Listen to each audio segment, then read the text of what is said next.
To meet any of the threats before us today effectively, the United States must remain committed to our values and to the promotion of democracy and fundamental human rights. Thank you again, all of you, for your service and for appearing here today. I will now yield to the ranking member for any opening remarks that he'd like to make.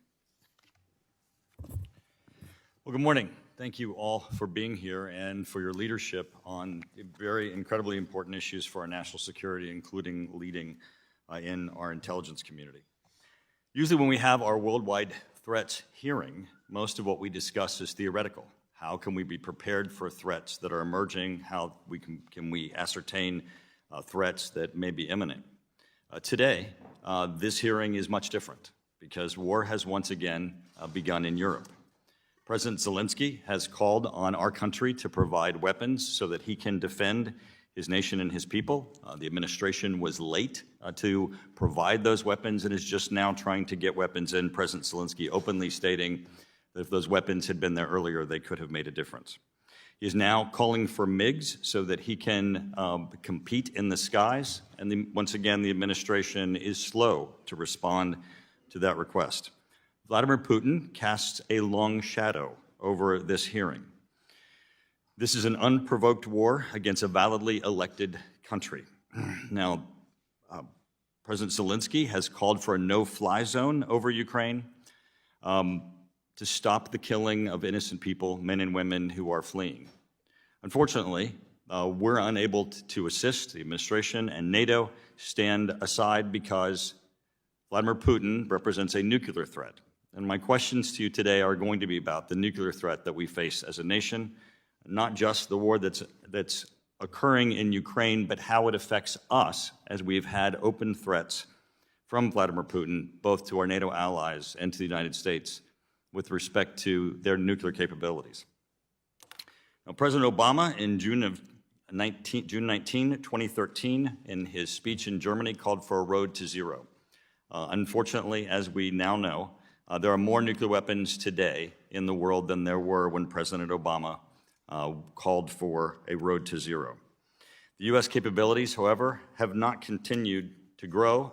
It has continued to be neglected, and this administration has not sought to change our policies in a way that would strengthen our deterrent. Currently, there is a national posture review ongoing, and I'm going to be asking you some questions about your involvement in that, your advice to those who are undertaking that national posture review, because the world is changing. We know that Russia, in the development of Skyfall, which is a nuclear orbiting nuclear weapon, Poseidon, which is an undersea unmanned nuclear weapon that is supposed to pop up on the shores of a nation like the United States and attack our cities, and Vanguard with their hypersonic missiles, which are already deployed. China, which has just demonstrated an orbital or suborbital hypersonic capability, and China, who also has been identified as expanding their ICBM missile fields, are all issues that need to be taken into consideration of the threats facing the United States. Now, the headlines have piled up. China threatens Australia with missile attack. North Korea threatens nuclear attack on Washington, D.C. North Korea threatens Japan with real ballistic missile. North Korea threatens to sink Japan, reduce U.S. to ashes and darkness. Iran threatens to wipe Israel off the face of the earth.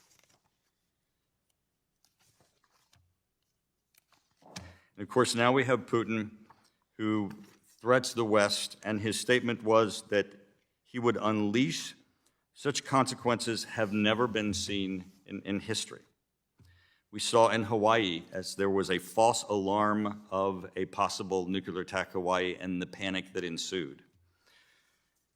What's in common with all of these countries, besides the fact that nuclear powers? They're also authoritarian regimes, and they're also countries that have terrible human rights records. They threaten our populace, they threaten their neighbors, and their nuclear capabilities are destabilizing and a threat to the United States. With our nuclear posture review, we have an opportunity to change both the